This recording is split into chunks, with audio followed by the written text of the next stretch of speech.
बार दिल्ली किसके लिए कितनी पास, कितनी दूर बताएगा आज आपको सहारनपुर। इलेक्शन यात्रा जन गण का मन टटोलते हुए अब उत्तर प्रदेश में, पश्चिमी उत्तर प्रदेश के इस खास शहर सहारनपुर पहुंच चुकी है। और सहारनपुर जिसकी कलाकारी, जिसका लकड़ियों का हस्तकौशल पूरी दुनिया में मशहूर है, लकड़ियों पर होने वाली कार्विंग यहाँ की पूरी दुनिया में जिसकी चर्चा होती है। प्रधानमंत्री नरेंद्र मोदी भी जब यहाँ पहुंचे तो उन्होंने बताया कि कैसे इंटरनेशनली अक्लेम्ड ये यहाँ का ये काम है। असल में कहते हैं कि आप किसी शहर में जाएं तो वहाँ की दरो दीवार भी बहुत कुछ बताते हैं, वहाँ का एक एक पत्थर आपको बहुत कुछ कहता है अगर आप गौर से सुने। इस बार यहाँ की ये चीजें और ये आवाज जो आप इस समय सुनेंगे, छेनी हथौड़ी की आवाज,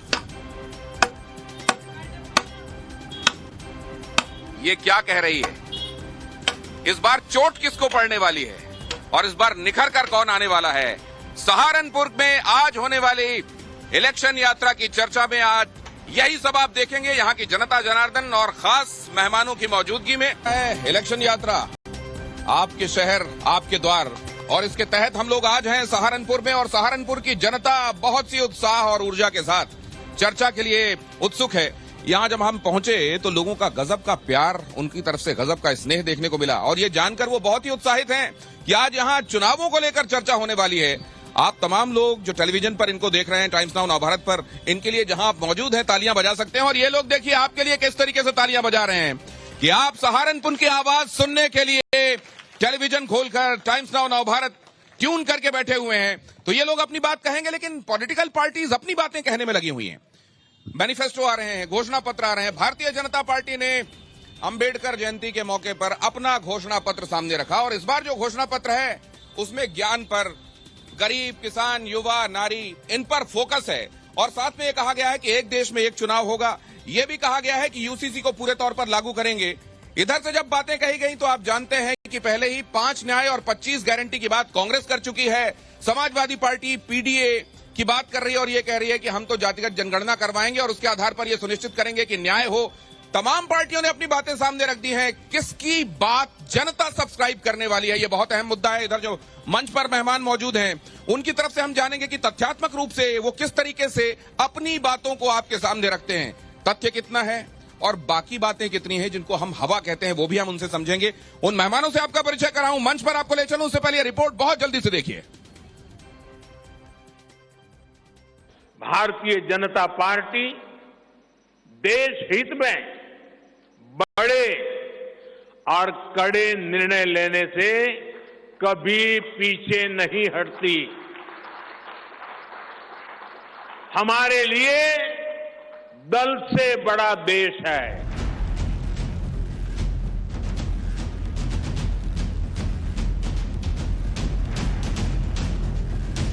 भाजपा के संकल्प पत्र पर 4 जून के नतीजे के बाद तुरंत तेजी से काम शुरू हो जाएगा।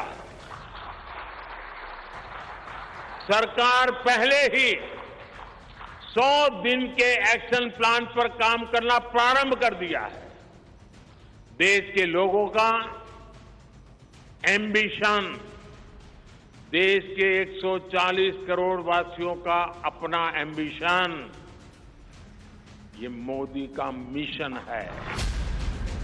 लोकसभा चुनाव के पहले चरण के चुनाव में महज 4 दिन और बचे हैं। इस बीच बीजेपी ने आज अंबेडकर जयंती के मौके पर अपना संकल्प पत्र जारी किया। बीजेपी के संकल्प पत्र में गरीब, युवा, अन्नदाता और नारी शक्ति को महत्व दिया गया। घोषणा पत्र में 2047 तक का रोड मैप है। 78 पेज के संकल्प को बीजेपी ने मोदी की गारंटी नाम दिया है। बीजेपी ने कई वादे किए हैं जिसमें देश में यूसीसी लागू करेंगे, एक देश एक चुनाव को साकार करेंगे, भ्रष्टाचारियों पर एक्शन जारी रहेगा, तीसरी सबसे बड़ी अर्थव्यवस्था बनाएंगे, 70+ बुजुर्गों को भी आयुष्मान कार्ड, हर कोने तक बुलेट ट्रेन की तैयारी, अगले 5 साल तक मुफ्त अनाज मिलता रहेगा शामिल है। रिफॉर्म, परफॉर्म, ट्रांसफॉर्म के मंत्र पर चलते हुए हम और तेजी से आगे बढ़ेंगे। गुड गवर्नेंस, डिजिटल गवर्नेंस और डेटा गवर्नेंस के लिए देश में आवश्यक इंफ्रास्ट्रक्चर और इकोसिस्टम तैयार किए जाएंगे। हम वन नेशन वन इलेक्शन के विचार को भी साकार करने का संकल्प लेकर के आगे बढ़ेंगे। बीजेपी यूनिफॉर्म सिविल कोड को भी देश हित में उतना ही आवश्यक समझती है। बीजेपी के घोषणा पत्र पर विपक्षी दलों ने पलटवार करते हुए इसे जुमला बताया और कहा कि बीजेपी के संकल्प पत्र में महंगाई, बेरोजगारी जैसे शब्द गायब हैं। यमराज ने एक ऐसी मशीन बनाई थी कि जब भी कोई झूठ बोलता था वो टन टन आवाज शुरू हो जाती थी। आज सुबह से वो मशीन बंद ही नहीं हो रही, टन टन टन बजे जा रही। तो यमराज बड़े चिंतित हुए, उन्होंने चित्रगुप्त को बुलाया और कहा, चित्रगुप्त ये बंद क्यों नहीं हो रही? तो चित्रगुप्त ने कहा, महाराज आज मोदी जी का गारंटी पत्र या संकल्प पत्र जारी होने वाला है। आज जो जुमला पत्र भारतीय जनता पार्टी ने रिलीज किया है, देश के कोई भी लोग उस पर विश्वास नहीं करने वाले हैं। 10 साल में भारतीय जनता पार्टी के जुमलों को पूरे देश ने देख लिया, युवाओं ने देख लिया, महिलाओं ने देख लिया, गृहिणियों ने देख लिया। और इस बार इन जुमलों के खिलाफ देश के लोग जरूर वोट डालेंगे। अगर आप उनके पुराने संकल्प पर निकाल के देख लेंगे तो आपको पता चलेगा कि कितने संकल्प पूरे हुए हैं, उनमें से कितने युवाओं को रोजगार मिला है, हमारे किसान भाइयों की क्या हालत है, हमारी माताएं बहनें कितनी सुरक्षित है, हमारे युवा साथी आज किस कश्मकश में है। 8% देश के युवा हैं, युवाओं के बारे में कोई जिक्र नहीं है।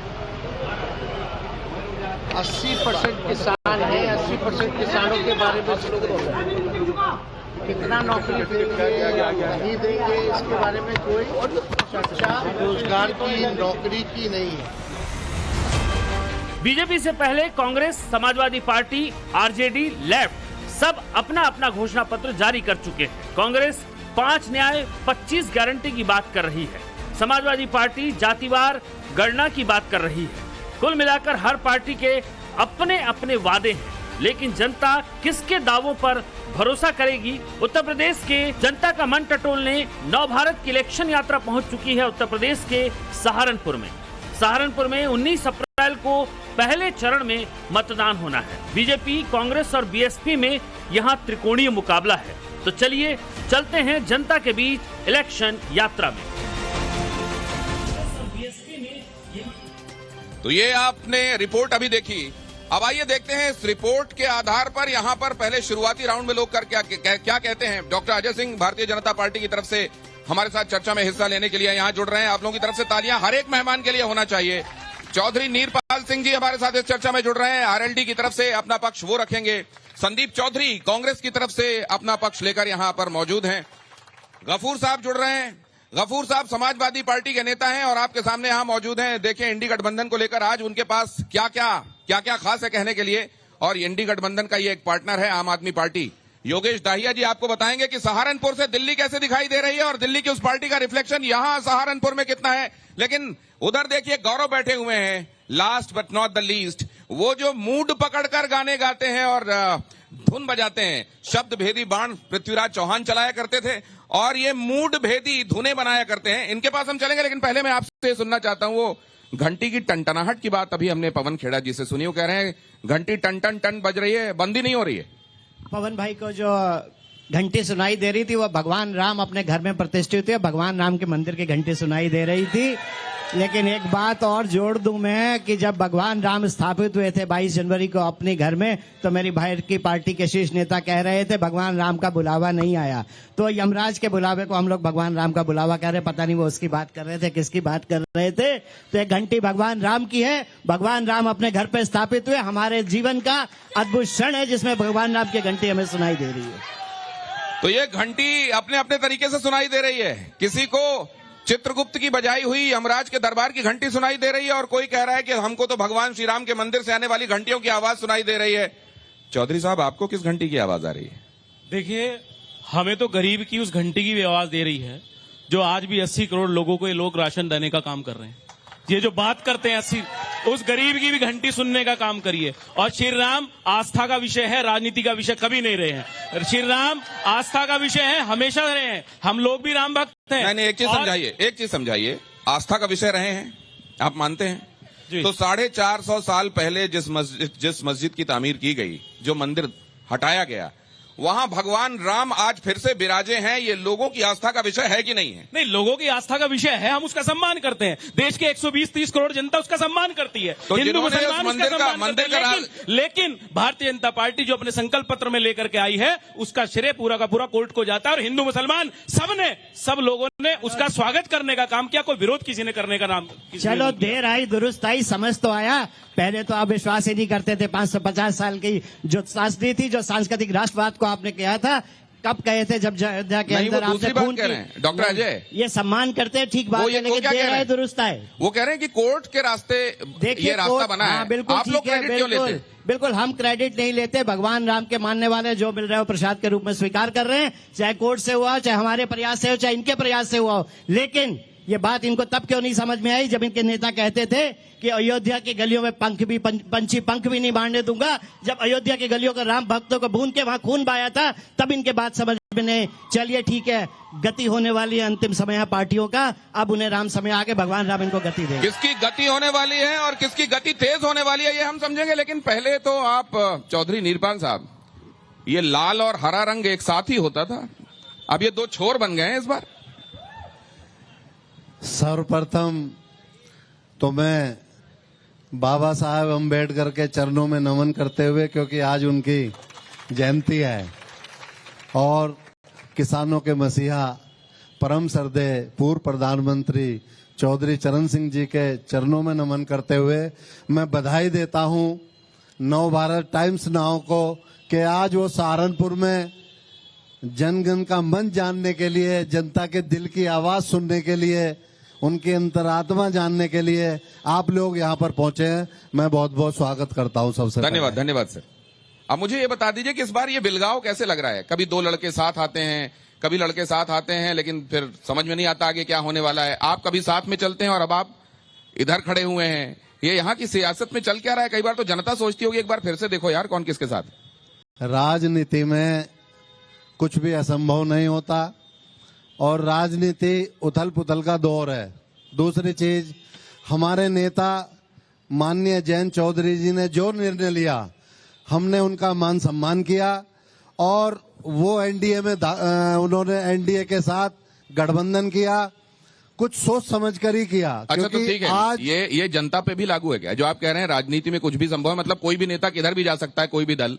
अब जैसे डॉक्टर अजय सिंह मेरे साथ खड़े हुए हैं, यहाँ जब मैं आया तो मैंने सुना कि यहाँ पर जो सैनी हैं, यहाँ पर जो राजपूत हैं, और यहाँ का एक जो किसान वर्ग है, वो इस बार थोड़ा सा नाराज है भारतीय जनता पार्टी से। सिंह साहब यहाँ खड़े हुए हैं, आप किसानों की तरफ से ये हरियाली का ये जो प्रतीक है वो लेकर खड़े हुए हैं। मैं जरा गफूर साहब से जानूं, अब्दुल गफूर साहब, ये ऐसे ही उड़ी हुई है क्या कि हाँ अमुक नाराज है, अमुक नाराज है, अमुक नाराज है? देखिए, ये दूसरा पॉइंट है। मैं सबसे पहला पॉइंट ये जानना चाहता हूँ, बेरोजगारी चरम सीमा पे। जिस बाप का लड़का 4-4 साल से नौकरी की तलाश में एग्जाम दे रहा, पेपर लीक हो रहा है, उसका क्या हुआ है? कौन सी गारंटी थी मोदी जी की? 2 करोड़ लोगों की वो तो गारंटी थी। आज महंगाई कहाँ, वो गारंटी कहाँ गई? आपका किसान की आय दुगनी हुई, कहाँ हुई है वो गारंटी? देश जानना चाहता है, नौजवान जानना चाहता है, किसान जानना चाहता है, व्यापारी जानना चाहता है। ये बात छोड़िए आप। आज सिर्फ कानून व्यवस्था की बात ये लोग करते हैं। मैं पूछना चाहता हूं कि पुलिस अभिरक्षा में हत्या हो रही है, कानून व्यवस्था बनारस में हमारी बहन को नंगा करके दौड़ाया जा रहा, और वो लोग भारतीय जनता पार्टी मध्य प्रदेश में चुनाव लड़ा रहे थे। अभी हाल ही में 3-4 दिन पहले एक लड़के के साथ सामूहिक दुष्कर्म होता है बनारस के अंदर, और उसको रिपोर्ट भी दर्ज नहीं करेंगे। इस बात की गारंटी कहां मोदी जी लेंगे? ये देश चलने वाला नहीं। देश नौजवान पूछना चाहता है कि मेरे भविष्य का क्या होगा? किसान की आय दुगनी हुई क्या नहीं हुई? कानून व्यवस्था की हुई क्या हुई? रोजगार कब मिलेगा? महंगाई कब कम होगी? मुद्दे पर बात कीजिए। भगवान श्री राम सबके आस्था थे। ये किसी बीजेपी में वो नहीं था पैटर्न के बीजेपी वालों ने ठा लिया। हम भी मानते हैं, और सुप्रीम कोर्ट ने जो निर्णय दिया, सभी हिंदू मुसलमान ने, भारत के हर नागरिक ने उसका सम्मान करने का काम किया है। उन्होंने आपका टेंस सुधारा है। वो कह रहे हैं आस्था थी नहीं, आस्था है। और नहीं, लेकिन एक बात मैं जानना चाहता हूँ, ये जो बात कही जा रही है, ये रोजगार के संदर्भ में जो बात कही जा रही है, महंगाई के बारे में भी हमने कहा, उसमें देखा कि तमाम विपक्षी पार्टियां कह रही हैं मैनिफेस्टो में ये कहां है। इसके बारे में मैं समझूंगा कि ये कितना एको कर रहा है जनता के बीच में भी, ये कितना बड़ा मुद्दा है। क्योंकि हम ये देख रहे हैं कि 2014, 2019 पढ़े हुए। पहले मैं आपको धन्यवाद भी देता हूँ, सहारनपुर की हिंदू मुस्लिम एकता की जो पहचान है उस पर मैं वो भी देना था। जो आपने राशन की बात करी, आप नौकरी की बात क्यों नहीं करते? 5 किलो में क्यों खरीदना चाहते हो उस मजदूर को, किसान को? उस पर बात क्यों नहीं करना चाहते आप नौकरी क्यों नहीं देते हैं? आप उसको सक्षम क्यों नहीं बनाते हैं? आप उसको 5 किलो अनाज क्यों दे रहे हैं? ये बात उठाई जा रही है। लेकिन मैं ये भी समझूंगा कि 14 के बाद 19 जीएसटी लागू हुआ, नोटबंदी, उसके भी आलोचक रहे, लेकिन फिर से सरकार चुनकर आई। जीएसटी लागू होने के बाद कोई देश ऐसा नहीं था, लेकिन इस बार कहा जा रहा है नहीं होगा। मैं जरा योगेश दहिया जी के पास आने के पहले जरा एक बार जनता के पास होकर आता हूं और ये समझता हूं कि यहाँ का नजरिया क्या है। यहाँ का नजरिया बहुत अच्छा है और मोदी जी के लिए और योगी जी के लिए सभी जितनी हमारी मातृशक्ति यहाँ पर खड़ी हैं वो बोल रही हैं कि अब की बार 400 पार। ये कहते हैं कि हमने बेरोजगारी फैलाई है, तो पहले क्या इन लोगों ने सबको रोजगार दे रखा था जो मोदी जी ने आने के बाद सबको बेरोजगार कर दिया? जी बिल्कुल, बहन की बात से इत्तेफाक हूँ मैं भी। बहन ने बहुत अच्छे से बताया। और अब की बार 400 पार का नारा यहाँ से तो गफूर साहब कुछ और सी सुनाई दे रहा है। बौखलाए हुए हैं, जीतेंगे तो हम ही। जीतेंगे तो हम ही मतलब आप अपने आप को भारतीय जनता पार्टी की था जी, तो वो कह रही है जीते मैडम। कांग्रेस वजह गठबंधन आम आदमी पार्टी में है तो कांग्रेस और गठबंधन। तो वजह क्या है? वजह यह है कि आम आदमी पार्टी के साथ हम शुरू से हैं, हमारे माता पिता उनके साथ है तो हम भी उन्हीं के साथ हैं। मातृशक्ति वंदन भारतीय जनता पार्टी। अभी आपने इधर से आवाजें सुनी, ये आवाजें जो हैं कि नारियों को जितना सम्मान इस सरकार के दौरान मिला है, उस पर आपकी क्या प्रतिक्रिया? दिल्ली की सरकार क्या कर रही है? पुलिस मंत्रालय क्या कर रहा है? क्या कर रहा है? जो लड़कियों के साथ हो रहा है, किसको न्याय मिला है? नहीं, जैसे कोई घटना बताइए। जैसे कि श्रद्धा काट काट के फेंक रहे हैं, टुकड़ों में बांट बांट के जंगलों में। एक क्वेश्चन पूछना है, जो अभी ये बोल रहे थे कि राम मंदिर बना है, तो ये बताइए कि क्या उसमें हिंदुओं को आने के लिए अलाउड नहीं था? कि उसमें पासिंग मतलब वहाँ पे भी वीआईपी पास लगने, ये कौन सी बात होती है? ये बताइए, क्या आप सिर्फ वीआईपीज को क्यों बुलाया? डॉक्टर अजय सिंह जी। सबसे पहले तो टाइम्स नाउ भारत का मैं मां शाकुंभरी देवी और दारुल उलूम की पावन धरती पर आपका स्वागत करता हूं। बहुत धन्यवाद। और इस शेर के साथ कि मुश्किल कोई आन पड़ी तो घबराने से क्या होगा, जीने की तरकीब निकालो मर जाने से क्या होगा, सब मिलकर आवाज उठाओ तो कुछ चांद पे रोप पड़े, राहुल ही अकेला जुगनू है उसके चिल्लाने से क्या होगा। अब राहुल अकेला जुगनू है उसके चिल्लाने से क्या होगा? राहुल सूरज नहीं है, जुगनू है। मैं बता रहा हूं आपको, जुगनू अंधेरे में भी रोशनी फैलाता है। भारतीय जनता आप इतना क्या राहुल की रोशनी को आप इतना छोटा देखते हैं? जुगनू बराबर। जुगनू जो है रात में भी रोशनी फैलाने का काम करता है। मणिपुर के ऊपर प्रधानमंत्री ने एक शब्द नहीं बोला। हाथरस और बलिया के अंदर महिलाओं के साथ किस प्रकार से दुर्व्यवहार किया गया, बिना रीति रिवाजों के साथ महिलाओं का अंतिम संस्कार कर दिया गया। ये सहारनपुर के अंदर हमारे माननीय मेयर साहब खड़े हैं, पार्षद का चुनाव लड़ा हूं मैं कांग्रेस पार्टी से। आज सहारनपुर की हालत क्या हो गई? मेयर साहब को 2-1.5 साल हो चुके हैं मेयर बने हुए, कोई सहारनपुर के अंदर विकास नहीं है। कोई विकास नहीं है सहारनपुर के अंदर। मैं आपके पास आता हूँ जी। विकास देखना नहीं चाहते। विकास ना होने के बराबर है। विकास अगर हो रहा है, एक वर्ग के तरफ से विकास हो रहा है। आप जहाँ पर खड़े हैं वहाँ विकास की बात कर सकते हैं। आप इसी को पलट के माउंटेन इलाकों में लेके जाइए, वहाँ मैं आपको विकास दिखाऊंगा। कल्पना। अच्छा ये बताइए, मेरे को एक बात बताइए सर, आप तो बाकी जगहों पर भी घूम के आए होंगे। विपक्षी पार्टियां जहां पर राज कर रही हैं, जहां पर मान लीजिए वो अपना म्युनिसिपल कॉर्पोरेशन चला रही हैं, या कहीं पर कोई आदर्श बताइए कि वो अमुक जगह पर देखिए उस तरह का काम होना चाहिए, वो हमारे अमुक नेता ने काम किया है। नहीं, ऐसा है, जहाँ हम देखेंगे वो हमें जो दिखेगा वही बोलेंगे ना। सर्वप्रथम मैं अपनी शुभकामनाएं प्रेषित करना चाहूंगा टाइम्स नाउ की टीम को। मेरा तो एक ही चीज कहना है, इस सरकार के अंदर एक ऐसी योजना बनाएं, एक ऐसी योजना प्रेषित करें जो इंसानियत को ना प्रेषित होती हो। हर चीज मानवता के तहत है। अगर कोरोना वैक्सीन लगी तो वो सिर्फ इंसान को लगी, अगर किसी को राशन मिला तो वो सिर्फ इंसान को मिला। वो कह रहे हैं कि सक्षम बनाओ, राशन मत देते रहो। ये पूरी बात करने दीजिए। अगर किसी को घर मिला तो वो सिर्फ और सिर्फ, कोई भेदभाव नहीं हुआ। अगर बगैर भेदभाव की सिर्फ इंसानियत को पूजा करने वाली सरकार है तो हम उसका समर्थन क्यों ना करें? केवल इंसानियत को सामने रखते हैं, वो किसी बंटवारे को सामने नहीं रखते। वो पसंद नहीं आता। हाँ जी, क्या बाजी आपका अनुभव क्या है? अनुभव ये है कि भाजपा ने जो कार्य किए हैं कोई अपने 70 साल में नहीं कर सका, जो भाजपा 10 सालों में कर गई है। ये तो ये इधर कहा जा रहा है कि ये कह रहे हैं कि यहाँ कोई विकास दिख नहीं रहा। जो गुंडागर्दी खत्म हुई है, बिजली बिल्कुल मिली है। ये शहर के विकास की बात करते हैं, शहर की एक एक सड़क देख लो आप, जो डॉक्टर साहब ने बनवाई है, आज तक नहीं इनके टाइम में। तो आज जब मैनिफेस्टो जारी हुआ आपने देखा? बिल्कुल। क्या बातें अच्छी लगी आप? सब बातें अच्छी है उनकी। जैसे कोई बात आपका खास तौर से दिल जीत गई हो? नहीं, सब बातें अच्छी है। अरे 1 नेशन 1 इलेक्शन, यूसीसी, कौन सी बात आपको अच्छी लगी? होना चाहिए। अपनी उम्र 50 साल की उम्र में पिछले जिस दिन से मोदी सरकार आई है तो शहर से बाहर हम जा सकते नहीं तो एक टापू था, सारी सड़कें खराब थी, कोई सड़क जाने के लिए नहीं थी। लॉ एंड ऑर्डर कैसा था यहाँ? बिल्कुल भ्रष्ट था। और अब आज की डेट में हम रात को 2 बजे अपनी लड़कियों को।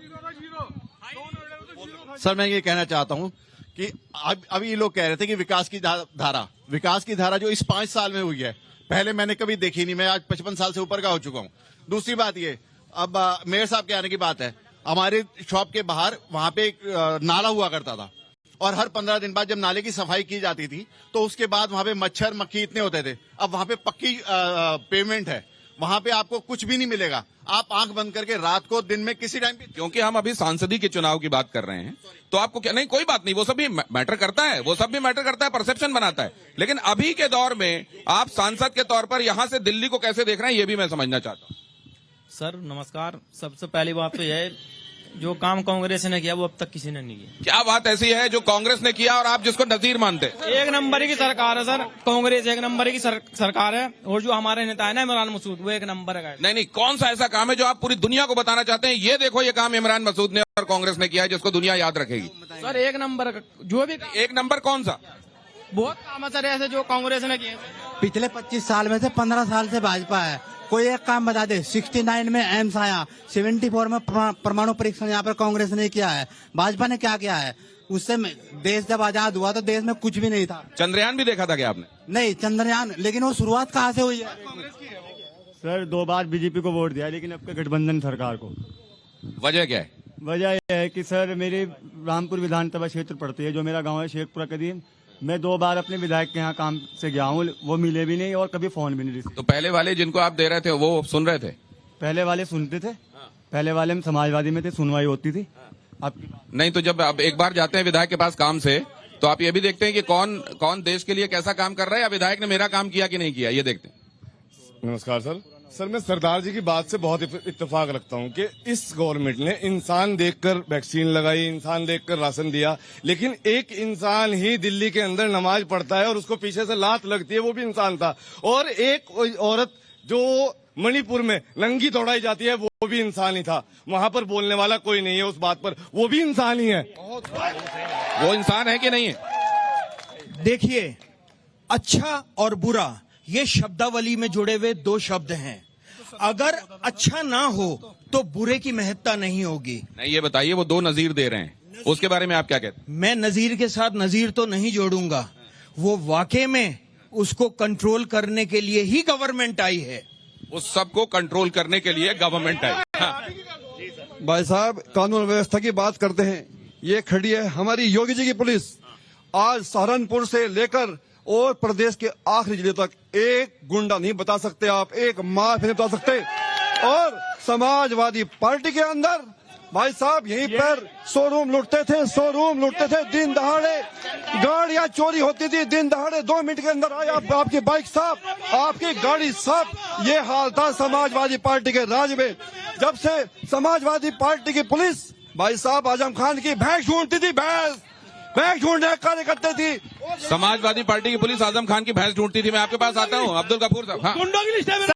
पहले दिल्ली जाने के लिए बिजनेसमैन को 9 घंटे लगते थे, यहाँ से देवन तक 3 घंटे। सर अब हम 2.5 घंटे में दिल्ली जाते हैं। तो रोड पे बताती हैं कि आता हूँ डेवलपमेंट का काम हुआ है, और ये भी कि यहाँ लॉ एंड ऑर्डर तो अपने आप में एक बहुत बड़ा काम हुआ है, ये यहाँ की जनता कह रही है।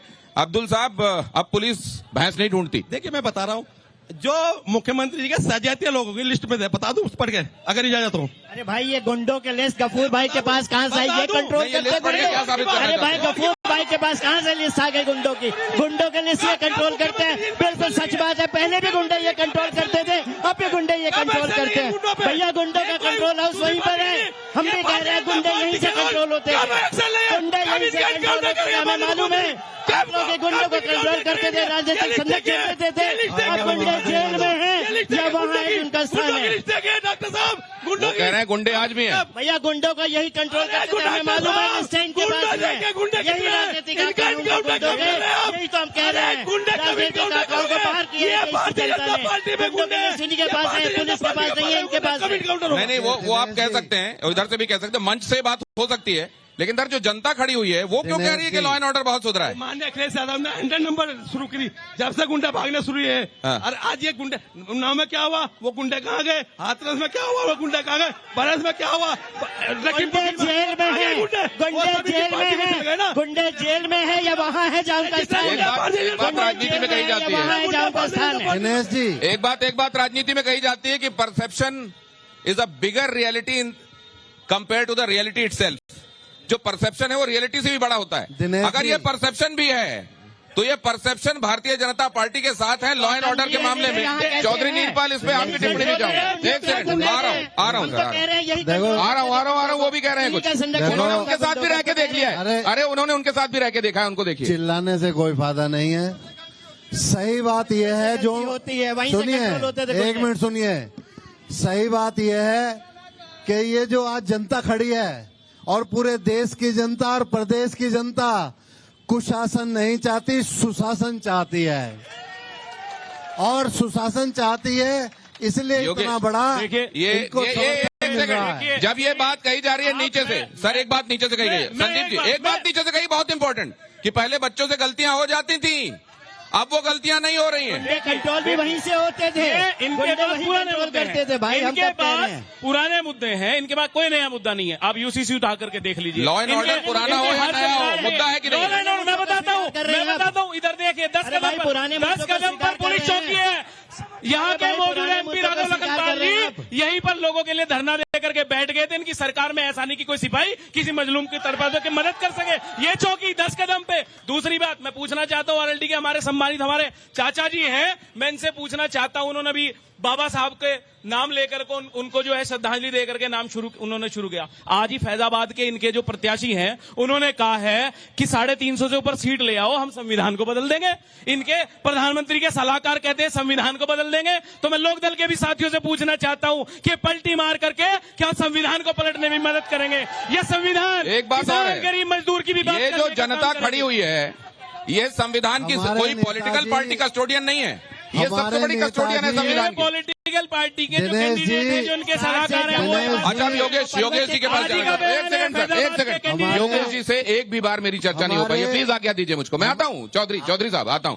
योगेश जी, आप तो मतलब आम आदमी पार्टी ये दम भरती है कि वो पढ़े लिखों की, जानकारों की पार्टी है। आप तो जानते होंगे कि संविधान में कितने बार पहले संशोधन हुए हैं।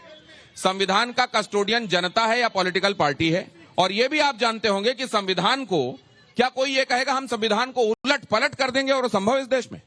मैं आपको थोड़ा सा इतिहास बता दूं। 75-76 के इमरजेंसी के बाद 77 के चुनाव में जनता ने बता दिया था कि जनता जनार्दन है।